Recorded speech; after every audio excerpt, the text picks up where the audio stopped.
Good morning in the morning. Samstag, der 13. Dezember 2025. Ja, was soll ich sagen? Ein grauer Tag. Richtig grau, keine Sonne zu sehen.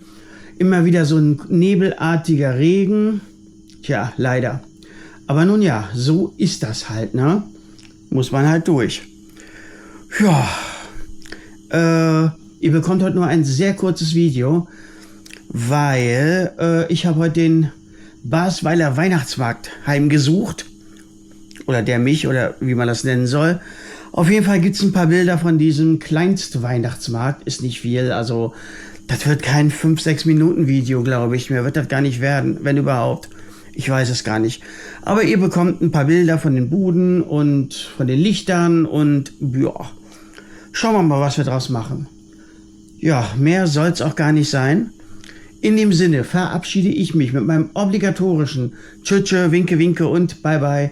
Macht's gut, euer allseits unbeliebter Grimmling.